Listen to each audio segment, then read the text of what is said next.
हरे कृष्णा। तो हम अपना कल का क्वेश्चन पढ़ रहे थे कि जब मंदिरों में जाते हैं, अच्छे स्थानों पे जाते हैं, तो अच्छी भावनाएं आती हैं, बाद में नहीं आती। तो कल हमने एक तो पढ़ा कि परत वाला एग्जांपल है ना। ये इतने कर्टन्स, हमारे रूम का जितना मोटा होगा उतनी कम धूप आएगी। तो आत्मा के ऊपर कई प्रकार की कवरिंग्स होती है, भौतिक आवरण। मन, बुद्धि, अहंकार का सबसे बड़ा होता है, जिसके कारण हम भगवान का जो रूप है, भगवान का जो प्रेम है, उसको हम महसूस नहीं कर पाते, और व्यक्ति क्या है, भौतिक जीवन व्यतीत करता है। अब आगे, किंतु आप कह रहे हैं कि आप पुनः वही भावनाएं अनुभव करने का प्रयत्न कर रहे हैं, और आप सोच रहे हैं कि क्या ऐसा करना उचित है, अथवा कहीं आप अध्यात्म के नाम पर इंद्रिय भोग करने का प्रयत्न तो नहीं कर रहे हैं।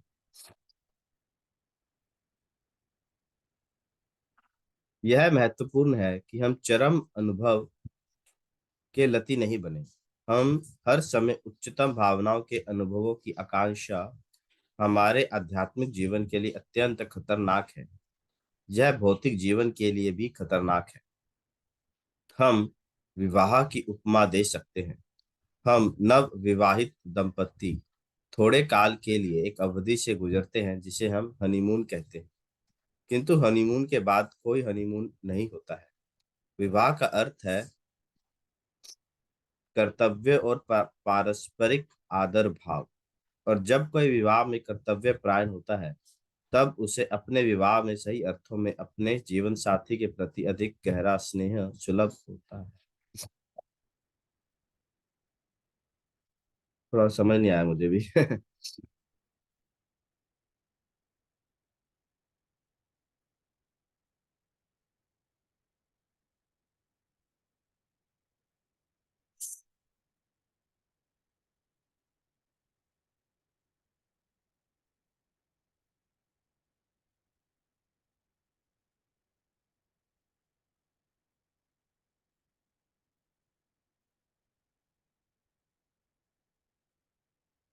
यदि हम चाहते हैं कि हमारा आध्यात्मिक जीवन हनीमून के समान चरम अनुभव की एक श्रृंखला हो, तो हम एक गुरु से दूसरे गुरु, एक आंदोलन से दूसरे आंदोलन, और एक धाम से दूसरे धाम जाते रहेंगे, और हमें संतुष्ट करने के लिए कोई भी कुछ भी पर्याप्त नहीं होगा।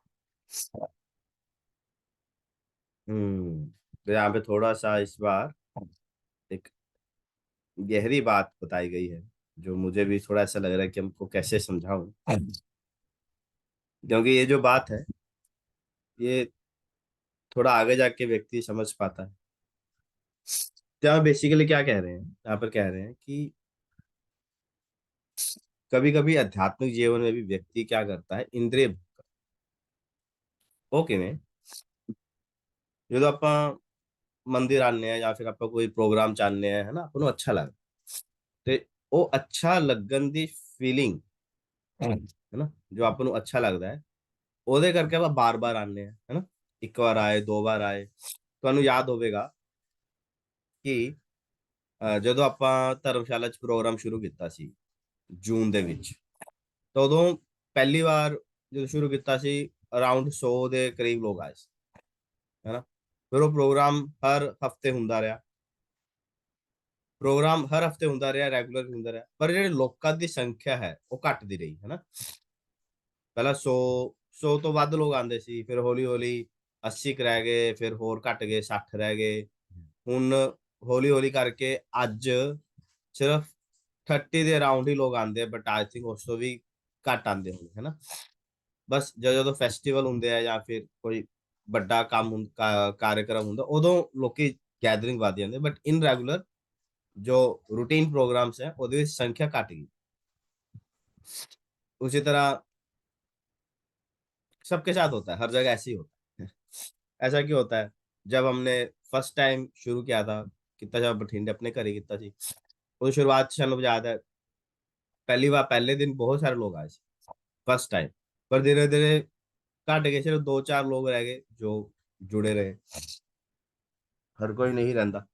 तो ਐਂ क्यों ਹੁੰਦਾ है? क्योंकि फर्स्ट टाइम बंदा आया, ਉਹਨੂੰ ਪ੍ਰੋਗਰਾਮ ਅੱਛਾ ਲੱਗਿਆ, ਹੈ ਨਾ, ਅੱਛਾ ਲੱਗਿਆ, ਉਹਦੇ ਕਰਕੇ ਉਹ ਸੈਕਿੰਡ ਟਾਈਮ ਵੀ ਆਏਗਾ, ਥਰਡ ਟਾਈਮ ਆਏਗਾ, फोर्थ टाइम आएगा। पर प्रोग्राम तो इको ही है ना। पहले ਜਦੋਂ ਵੀ ਆਪਾਂ ਕਿਸੇ ਨਈ ਜਗ੍ਹਾ ਜਾਂਦੇ ਆ, ਨਈ ਨਈ ਚੀਜ਼ ਆਪਾਂ ਟੇਸਟ ਕਰਦੇ ਆ, ਤਾਂ ਆਪਾਂ ਨੂੰ ਅੱਛੀ ਲੱਗਦੀ ਕਿਉਂਕਿ ਚੇਂਜ ਹੁੰਦਾ ਹੈ ਨਾ। ਪਰ ਬਾਰ ਬਾਰ ਆਪਾਂ ਕਰਦੇ ਰਵਾਂਗੇ ਤੇ ਫਿਰ ਆਪਾਂ ਯੂਜ਼ ਟੂ ਹੋ ਜਾਾਂਗੇ, ਹੈ ਨਾ, ਹਿਊਮਨ ਨੇਚਰ ਹੈ। ਜਿਵੇਂ ਆਪਣੇ ਮੰਨ ਲਓ ਕੋਈ ਨਵੀਂ ਗੱਡੀ ਖਰੀਦੀ ਤਾਂ ਸ਼ੁਰੂਆਤ ਦੇ ਵਿੱਚ ਬਹੁਤ ਚਾਅ ਰਹਿੰਦਾ ਹੈ ਨਾ, ਅਰੇ ਨਈ ਗੱਡੀ ਹੈ, ਆਪਾਂ ਬਹੁਤ ਪ੍ਰੋਟੈਕਟ ਕਰਕੇ ਚੱਲਦੇ ਆ, ਸਕ੍ਰੈਚ ਵੀ ਨਹੀਂ ਆਉਣ ਦਿੰਦੇ, ਹੈ ਨਾ, ਡੇਲੀ ਬੰਦਾ ਸੱਤੋ ਧੋਂਦਾ ਵੀ ਹੈ। ਪਰ 4-6 ਮਹੀਨੇ ਗੁਜ਼ਰਨ ਤੋਂ ਬਾਅਦ ਉਹ ਚਾਹ ਖਤਮ ਹੋ ਜਾਂਦਾ, ਫਿਰ ਰੂਟੀਨ ਹੈਬਿਟਸ ਚਲੀ ਜਾਂਦੀ ਹੈ, ਫਿਰ ਉਹ ਗੱਡੀ ਗੰਦੀ ਵੀ ਪਈ ਰਹਿੰਦੀ ਹੈ, ਬੰਦਾ ਕੇਅਰ ਨਹੀਂ ਕਰਦਾ। ਉਸੇ ਤਰੀਕੇ ਨਾਲ ਨਵੇਂ ਸਪਿਰਿਚੁਅਲ ਪ੍ਰੋਗਰਾਮ 'ਚ ਬੰਦੇ ਨੂੰ ਆਨੰਦ ਮਿਲਦਾ ਹੈ ਤਾਂ ਉਹ ਕੰਟੀਨਿਊ ਕਰਦਾ ਹੈ, ਪਰ ਹੌਲੀ ਹੌਲੀ ਕੀ ਹੋਏਗਾ, ਉਹ ਸਭ ਕੁਝ ਦੇਖ ਲੇਗਾ, है ना। हाँ ये लोग आए आरती करते हैं, आए कीर्तन करते हैं, आए आ करते हैं, तो वो बोर हो जाएगा। अगर व्यक्ति आध्यात्मिक अनुभव नहीं कर पाया तो वो बोर हो जाएगा, तो इसी करके की करता है, हौली हौली करके आना बंद कर दे, जाना घटा देंगे। ਤਾਂ ਇਹ ਹੋ ਗਿਆ ਅਧਿਆਤਮਿਕ ਜੀਵਨ ਵਿੱਚ ਵੀ ਵਿਅਕਤੀ ਕੀ ਕਰ ਰਿਹਾ ਹੈ, अपने ही इच्छा देख रहा है कि यार ਮੈਨੂੰ आनंद मिल रहा है तो मैं आ रहा है, और अगर मुझे आनंद नहीं मिल रहा तो मैं नहीं आ रहा हूँ। तो वो ये यहाँ समझाना चाह रहे हैं, अगर हम आध्यात्मिक जीवन अपने आनंद के लिए परस्यू करेंगे कि यार मुझे आनंद मिलना चाहिए तो मैं आऊंगा, और अगर मुझे आनंद नहीं मिला तो मैं नहीं आऊंगा, तब तक फिर हमारी जो स्थिति है ना वो डावाडोल है, वो बहुत अच्छी स्थिति नहीं है। तो उस स्थिति में क्या होता है, हमेशा ये खतरा बना रहेगा कि कभी भी ऐसा हो जाएगा कि बंदा आध्यात्मिक जीवन छोड़ सकता है, फिक्सअप नहीं हो। तो कल मैंने एक लेक्चर भी शेयर किया था, डिस्करेज्ड बट नॉट डिसकंटिन्यूड। मतलब क्या है कि आध्यात्मिक जीवन में या कि कोई भी संस्था होगी, है ना, बहुत सारी संस्था है, इस्कॉन भी एक संस्था है, तो संस्था तो कदे कदे गलतियां भी हो जाती, इट्स नॉट कि संस्था कोई परफेक्ट है, भगवान है जो इससे कोई गलती नहीं होती। तो हाडे गुरुदेव कह रहे कि इट इज फैक्ट कि संस्थाओं तो कदे कदे गलतियां हो जाती है, बट संस्था की गलती करके आप अपना आध्यात्मिक जो जीवन है उसको जीना मत बंद कीजिए, उसको प्रैक्टिस करना बंद मत कीजिए। उसी तरह अगर कभी ऐसा हुआ कि, है ना, स्पिरिचुअल प्रोग्राम है, आपको अच्छा नहीं लगा, है ना, क्योंकि हर टाइम 24 घंटे तो अच्छी भावनाएं नहीं आती है ना।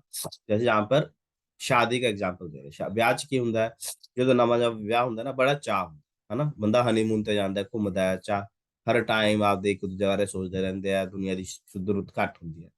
ਪਰ ਹਮੇਸ਼ਾ ਤਾਂ ਹੀ ਨਹੀਂ ਰਹਿੰਦਾ ਨਾ, ਹਨੀਮੂਨ ਪੀਰੀਅਡ ਤੋਂ ਬਾਅਦ ਬੰਦਾ ਹੌਲੀ ਹੌਲੀ ਕੀ ਹੁੰਦਾ ਹੈ, 4-6 ਮਹੀਨਿਆਂ ਬਾਅਦ ਨੋਰਮਲ ਹੋ ਜਾਂਦਾ ਹੈ, ਰੂਟੀਨ ਲਾਈਫ ਚ ਆ ਜਾਂਦਾ ਹੈ, ਫਿਰ ਆਪਣੀ ਰਿਸਪੌਂਸਿਬਿਲਿਟੀਜ਼ ਨਿਭਾਉਂਦੇ ਆ। ਉਸੇ ਤਰੀਕੇ ਨਾਲ ਸ਼ੁਰੂਆਤ ਵਿੱਚ ਅਧਿਆਤਮਿਕ ਜੀਵਨ ਆਪਾਂ ਸ਼ੁਰੂ ਕੀਤਾ, ਪ੍ਰੋਗਰਾਮ ਆਪਾਂ ਸਾਰੇ ਇਕੱਠੇ ਹੀ ਸੀਗੇ, ਤੇ ਉਹ ਟਾਈਮ ਬਹੁਤ ਅੱਛਾ ਲੱਗਿਆ ਹੋਵੇਗਾ, ਅੱਜ ਵੀ ਅੱਛਾ ਹੀ ਲੱਗਦਾ ਹੋਵੇਗਾ। ਬਟ ਕਦੇ ਕਦੇ ਐ ਹੋ ਸਕਦਾ ਕਿ ਆਪਾਂ ਨੂੰ ਅੱਛਾ ਨਾ ਲੱਗੇ, ਆਪਾਂ ਨੂੰ ਆਪਾਂ ਬੋਰ ਫੀਲ ਕਰੀਏ, ਹੋ ਸਕਦਾ ਹੋਏਗਾ ਵੀ। ਇਹ ਵੀ ਆਪਣੀ ਆਪਣੀ ਪ੍ਰੋਗਰੈਸ, ਹੈ ਨਾ, ਸਕਸੈਸ ਜਰਨੀ ਵਿੱਚ ਇਹ ਵੀ ਇੱਕ ਪੜਾਅ ਕਿ ਆਪਾਂ ਨੂੰ ਬੋਰ ਫੀਲ ਹੋਏਗਾ, ਜਾਂ ਫਿਰ ਆਪਾਂ ਨੂੰ ਅੱਛਾ ਨਹੀਂ ਲੱਗੇਗਾ, ਜਾਂ ਫਿਰ ਹੋ ਸਕਦਾ ਹੈ किसी ना अनबन हो जाए, है ना, आप सेवा कर रहे हो, कोई साथी जो जो आपके साथ सेवा कर रहा है उससे कोई गलती हो जाए, या हमसे कुछ गलती हो जाए, कोई अनबन हो जाए, नोकझोंक हो जाए, है ना, हमारे साथ ना हो तो मे बी हमारे किसी परिवार वाले के साथ हो जाए, तो ऐसे सिचुएशन हो सकती है, आएंगे भी। बट हर स्थिति में हमें याद रखना है कि हमें एक बात याद रखना कि हम क्यों कर रहे हैं, what is my purpose for doing this, है ना। हम सिर्फ एक ही पर्पस के लिए कर रहे हैं ताकि हम अपने इस मनुष्य जीवन को सार्थक बना सकें। हम आत्मा है जो इस काल चक्र में फंसी हुई है, अलग अलग योनियों में, तो हम आध्यात्मिक जीवन अपने लिए कर रहे हैं ताकि हम इस काल चक्र से मुक्ति पा सके। इस बीच में कभी कभी ऐसे क्षण, ऐसे पल हो सकते हैं, पर उनमें हम डिस्करेज ना हो, तो यही वो समझाना चाहे कि ऐसा नहीं होगा कि 24 घंटे हर पल हम भगवान की लीलाओं में ही मग्न हैं, ऐसा नहीं होगा। क्योंकि अगर ऐसा हुआ तो जीवन कैसे चलेगा, है ना, जीवन चल नहीं पाएगा। क्योंकि क्योंकि उस स्तर के हम हैं नहीं। जो साधु संत हैं जिन्होंने परम सिद्धि प्राप्त कर ली है, वो तो रह सकते, बट हम उस स्तर पर नहीं हैं। अगर हम आर्टिफिशियली उन भावनाओं को महसूस करने का ट्राई करेंगे, तो फिर हम, हमारा जो परिवार है, या फिर हमारे जो रिस्पॉन्सिबिलिटीज हैं उनको हम निभा नहीं, है ना। नहीं तो फिर और क्या होगा कि हम हमेशा बदलते रहेंगे। अरे, ये गुरु के साथ अच्छा नहीं लग रहा, वो गुरु के साथ हो जाओ, अच्छा अब वो गुरु फेमस हो रहे हैं उनके साथ चले जाओ।